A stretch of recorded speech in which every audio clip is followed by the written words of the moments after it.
Kasih karunia dan damai sejahtera Allah Bapa kita dan anaknya Tuhan Yesus Kristus memberkati saudara. Amin. Shalom, saudara yang terkasih di dalam nama Tuhan Yesus Kristus. Senang bisa menyapa saudara di tempat saudara berada hari ini dalam dimensi yang berbeda tetapi dalam dunia yang sama. Sebagai insan yang diciptakan untuk Tuhan, sebelum melakukan rangkaian aktivitas kita pada hari ini, marilah kita mengawalinya dengan mendengarkan firman Tuhan. Salam, renungan kita pada hari ini, Kamis 18 Juli 2024, diambil dari Kejadian 31 ayat 42. Seandainya Allah ayahku, Allah Abraham dan yang disegani oleh Ishak tidak menyertai aku, tentulah engkau sekarang membiarkan aku pergi dengan tangan hampa. Tetapi kesengsaraanku dan jeripayahku telah diperhatikan Allah, dan ia telah menjatuhkan putusan tadi malam. Demikian pembacaan firman Tuhan. Saudaraku yang terkasih di dalam nama Tuhan Yesus Kristus, Yakub akhirnya pergi meninggalkan mertuanya Laban beserta dengan anak-anaknya. Dan kemudian satu hal yang terbersih dalam pikiran Laban adalah Yakub telah membohongi dia, Yakub telah menipu mertuanya Laban tersebut, dan kemudian ia mengejar untuk memberi dan mempertanyakan kepada Yakub apa yang dia lakukan.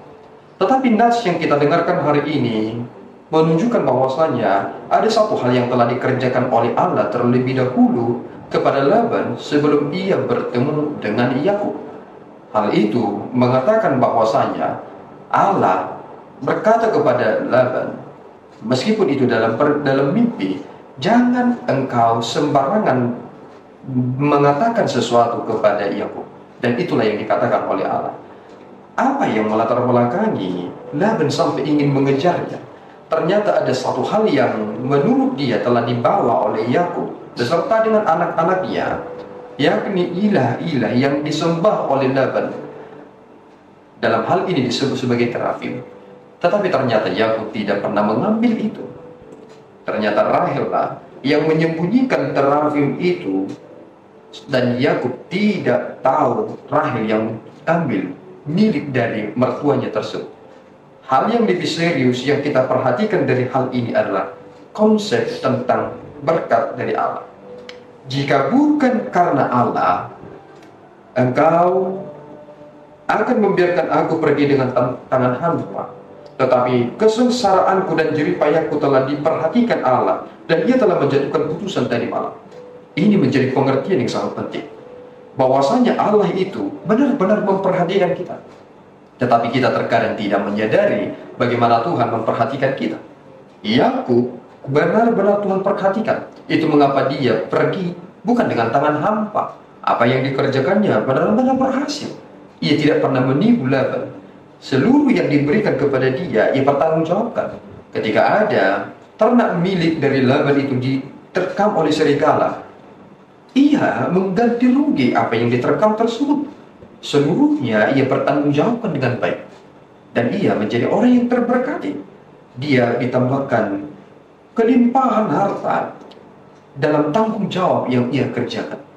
Dan ketika kita mencoba menyadari tentang perjalanan kehidupan kita, ternyata Tuhan benar-benar memperhatikan kita. Apapun Tuhan bisa pergunakan untuk menunjukkan perhatiannya kepada kita. Bisa dari pekerjaan kita, bisa dari keluarga kita, dan lain sebagainya. Dan bahkan orang yang membenci kita sekalipun, Tuhan bisa pakai untuk memberkati kita. Dan inilah yang terjadi ketika Yakub berkata, Allah, ia telah menjatuhkan putusan tadi malam. Ia yang memutuskan yang terbaik untukku. Inilah yang kita harus yakini. Tuhan memutuskan yang terbaik bagi kita. Dan kita tidak tahu kronologi waktunya kapan. Tetapi yang terpenting bagi kita adalah hidupilah hidup saudara di dalam jalan Tuhan. Jangan pernah menyimpang hanya karena saudara ingin melebihi dari apa yang saudara pikirkan. Tuhan Yesus memberkati kita berdua. Ya Tuhan, kami bersyukur atas berkat-Mu. Terima kasih Bapa atas firman yang boleh kami terima dan dengarkan pada kesempatan yang baik ini. Engkau sungguh-sungguh memberkati Yakub. Ia berkelimpahan. Engkau juga menunjukkan bahwa engkau adalah Allah yang berkuasa lewat pertemuan yang engkau nyatakan kepada mertuanya Laban. Dan kami yakin ya Bapa sekarang bahwa engkau senantiasa bersama-sama dengan kami memperhatikan apa yang kami butuhkan, karena engkau adalah pemilik kami. Kami serahkan hidup kami sepenuhnya hanya ke dalam tangan-Mu Tuhan. Pekerjaan, keluarga, seluruh yang kami miliki adalah milik-Mu. Terpujilah Engkau. Di dalam Yesus kami telah berdoa dan mengucap syukur. Anugerah Tuhan kita Yesus Kristus, kasih setia Allah Bapa, dan persekutuan Roh Kudus menyertai saudara. Amin. Tuhan Yesus memberkati.